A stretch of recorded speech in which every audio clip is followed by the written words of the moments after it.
નમસ્કાર દર્શક મિત્રો, આઈડ એપિસોડનું હાર્દિક સ્વાગત છે। હું છું આપની જાની મકવાણા। ત્યાર કરતા પહેલા નજર કરીએ આજના મુખ્ય સમાચાર પર। જાડેશ્વર ખાતે જિલ્લા કક્ષાનો કૃષિ વિકાસ દિવસ તથા રવિ કૃષિ મહોત્સવની ઉજવણી કરાઈ। કેનોય વોટર પ્લાન્ટના સંચાલકને ચેક રિટર્ન કેસમાં 6 માસની કેદની સજા અને 10 લાખનું વળતર સાથે ચૂકવણું કરવાનો હુકમ। ઝઘડિયાના રાજપાડીથી નેત્રંગના 25 કિલોમીટર માર્ગ ધૂળિયો બનતા વાહન ચાલકો પરેશાન। મુખ્યમંત્રીને સંબોધિત રજૂઆત કરાઈ। આમ આદમી પાર્ટી દ્વારા ભરૂચ શહેરના કાર્યકર્તાઓ અને પદાધિકારીઓ દ્વારા ભરૂચના સ્ટેશન રોડ ઉપર વિરોધ પ્રદર્શન કર્યો હતો। બોટાદમાં ખેડૂતો પર થયેલા અત્યાચારના બનાવના વિરોધમાં ભરૂચના સ્ટેશન સર્કલ ખાતે વિરોધ પ્રદર્શન કરવામાં આવ્યો હતો, જેમાં આમ આદમી પાર્ટીએ ઉગ્ર વિરોધ નોંધાવ્યો હતો અને બોટાદમાં બનેલી ઘટના અને ખેડૂતો પર થયેલા અત્યાચાર મુદ્દે તેઓએ ગંભીર આક્ષેપ સાથે વિરોધ પ્રદર્શન કરતા કાર્યકરોને ડિટેન કર્યા હોવાના અહેવાલો પણ મળ્યા છે। જીબી કર્મચારી ક્રેડિટ સોસાયટી ભરૂચ દ્વારા સોસાયટીના સભાસદો, કર્મચારીઓ તથા જાહેર જનતા માટે છેલ્લા 2 વર્ષથી ફટાકડાના સ્ટોરનું આયોજન કરવામાં આવે છે। તે મુજબ આ વર્ષે પણ મક્તમપુર જીબી કચેરી કમ્પાઉન્ડ પાસે જેટકો કંપનીના addition chief engineer Pannaben S, E GETCO Darshanaben તથા એસ ડીજીવીસીએલ HR મોદી સાહેબ તથા અન્ય અધિકારીઓની હાજરીમાં સ્ટોલ ખુલ્લો મૂકવામાં આવ્યો હતો અને ફટાકડાનો સ્ટોલ ઊભો કરવામાં આવ્યો છે। ડિસ્પ્લે સ્ટોર ખુલ્લો મૂકવામાં આવેલો છે, જેમાં બજાર કરતાં ખૂબ જ સસ્તા ભાવે સ્ટાન્ડર્ડ કંપનીના ઉચ્ચ ક્વોલિટીના ફટાકડાનું પણ વિતરણ કરવામાં આવશે। ભરૂચ શહેરના કસક સર્કલ પાસે માછીવાડ વિસ્તારમાં રહેતા કૃણાલ પ્રવીણ મિસ્ત્રી વેપાર કરીને પરિવારનું ગુજરાન ચલાવે છે, સાથે તેઓ ઇકો કાર ભાડેથી ચલાવીને અલગથી આવક મેળવતા હતા। ભરૂચમાં સી પોપટલાલ નામની સોના ચાંદીનો વેપાર કરતા અને ભોલાવ GIDCમાં હરિકૃષ્ણ એન્ટરપ્રાઇઝના પ્રોપરાઇટર તરીકે કેનોય મિનરલ વોટર વેચાણનો વેપાર કરતા દીપેન મુકેશ ચોકસી સાથે તેમને મિત્રતા હતી। તેઓ લાંબા સમયથી એકબીજાના પરિચયમાં હોય તેઓ વચ્ચે ગાઢ સંબંધ હતા।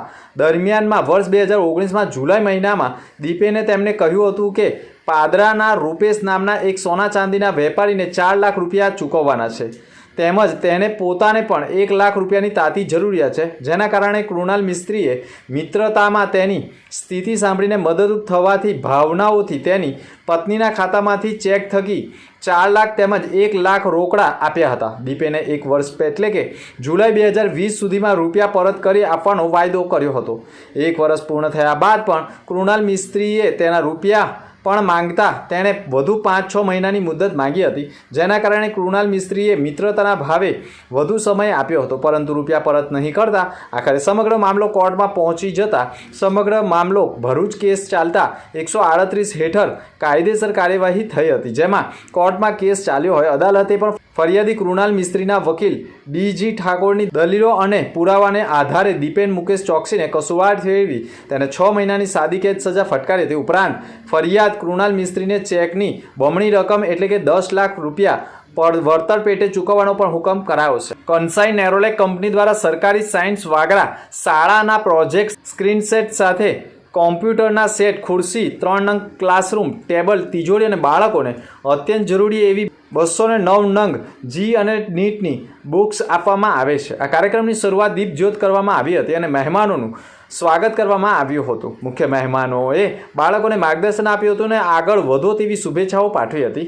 આગળ પણ બાળકોને જરૂરિયાત પ્રમાણે વસ્તુ આપવામાં આવશે તેમ પણ શાળા પરિવારમાં હર્ષ અને લાગણી જોવા મળી હતી। ભરૂચ જિલ્લાના લખી ગામ નજીક આવેલા હિન્ડાલ્કો ઇન્ડસ્ટ્રીઝ લિમિટેડના બિરલા કોપર યુનિટમાં રૂપિયા 12,000 કરોડના ખર્ચે થનાર વિશાળ વિસ્તરણ પ્રોજેક્ટ અંગેની જાહેર સુનાવણી 14મી ઓક્ટોબરે યોજાઈ હતી। કંપની દ્વારા કહેવામાં આવ્યું છે કે વિસ્તરણ બાદ કોપર એનોડનું ઉત્પાદન 8.93 લાખ ટન પ્રતિ વર્ષ, સલ્ફ્યુરિક એસિડ અને 26 લાખ ટન સોનું, 53 ટન અને ચાંદી 450 ટન સુધી વધારાશે અને આ વિસ્તરણથી હિન્ડાલ્કો વૈશ્વિક સ્તરે ધાતુ ઉદ્યોગ ક્ષેત્રે પણ એક નોંધપાત્ર સિદ્ધિ હાંસલ કરશે। કંપનીના પ્રતિનિધિઓએ સુનાવણી દરમિયાન કહ્યું હતું કે બિરલા કોપરનું વિસ્તૃતીકરણ વર્તમાન 340 હેક્ટર જમીનમાં જ કરવામાં આવશે અને પર્યાવરણ સુરક્ષા માટે 25,000 કરોડનો ખર્ચ કરવામાં આવશે। વિસ્તરણ પ્રોજેક્ટથી આશરે 2,000 નવી રોજગારીની તકો પણ ઊભી થશે, તેમ વ્યવસાયોમાં પણ વૃદ્ધિ થશે તેમ કહ્યું હતું।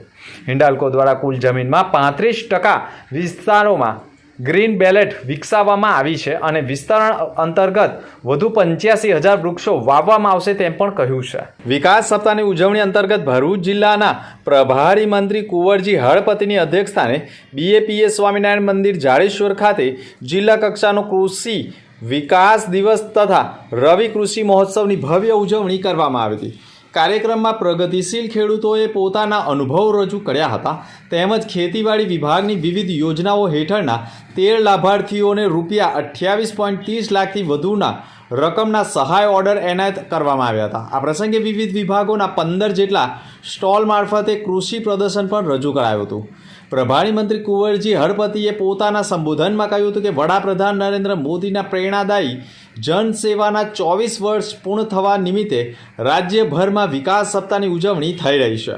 વડાપ્રધાનના માર્ગદર્શન હેઠળ મુખ્યમંત્રી ભૂપેન્દ્ર પટેલે ખેડૂત હિતલક્ષી અનેક યોજનાઓ અમલમાં મૂકી ખેડૂતો માટે સમૃદ્ધિના દ્વાર ખોલ્યા છે તેમ તેઓએ કહ્યું હતું. તેમણે આગળ સંબોધનમાં પ્રધાનમંત્રી કિસાન સન્માન નિધિ, ખેડૂત આકસ્મિક મૃત્યુ સહાય યોજના, પ્રધાનમંત્રી આયુષ્યમાન કાર્ડ, ડ્રોન દીદી સહિતની યોજનાઓ દ્વારા ખેડૂતોને સીધો લાભ મળી રહ્યો છે અને પાકના પોષણક્ષમ ભાવ સુનિશ્ચિત કરવા માટે ટેકાના ભાવે પણ ખરીદી કરવામાં આવી રહી હોવાનું કહ્યું છે. આ કાર્યક્રમમાં ધારાસભ્ય રમેશ મિસ્ત્રી, તાલુકા પંચાયત પ્રમુખ કૌશિક પટેલ, જિલ્લા કલેક્ટર ગૌરાંગ મકવાણા, જિલ્લા વિકાસ અધિકારી યોગેશ કાપસે, ભાજપ જિલ્લા પ્રમુખ પ્રકાશ મોદી, જિલ્લા ખેતીવાડી અધિકારી, નાયબ પશુપાલન નિયામક સહિતના અધિકારીઓ, અગ્રણીઓ તથા વિશાળ સંખ્યામાં ખેડૂતો જોડાયા હતા. ભરૂચ જિલ્લાના ઝઘડિયા તાલુકાના રાજપાડીથી નેત્રંગને જોડતા 25 કિલોમીટરનો રસ્તો અત્યંત બિસ્માર હાલતમાં છે. માત્ર અડધો કલાકમાં પસાર થઈ શકતા રસ્તા ઉપર હાલ 1.5 થી 2 કલાકનો સમય લાગી રહ્યો છે. અત્યંત ધૂળિયા બનેલા રસ્તાને કારણે રાજપાડીથી રજલવાડા ગામના ત્રસ્ત લોકો દ્વારા આજે ગુજરાતના મુખ્યમંત્રીને સંબોધિત ઝઘડિયા પ્રાંત અધિકારી મારફતે આવેદનપત્ર આપવામાં આવ્યું છે. ચોમાસાની શરૂઆતથી ઝઘડિયા તાલુકાના મુખ્ય માર્ગ સહિત આંતરિયાળ વિસ્તારના અનેક માર્ગો મસમોટા ખાડાઓનું સામ્રાજ્ય સર્જાયું છે. વડાપ્રધાન નરેન્દ્ર મોદીના ડ્રીમ પ્રોજેક્ટ એવા સ્ટેચ્યુ ઓફ યુનિટીને જોડતા રસ્તા સહિત અંતરિયાળ ગામોને જોડતા રસ્તાઓ અત્યંત બિસ્માર અને ધૂળિયા બની ગયા હોવાના આક્ષેપ સાથે આવેદનપત્ર સુપ્રત કર્યું હતું. અંત મુખ્ય સમાચાર પર ફરી એક નજર. જાડેશ્વર ખાતે જિલ્લા કક્ષાનો કૃષિ વિકાસ દિવસ તથા રવિ કૃષિ મહોત્સવની ઉજવણી કરાઈ.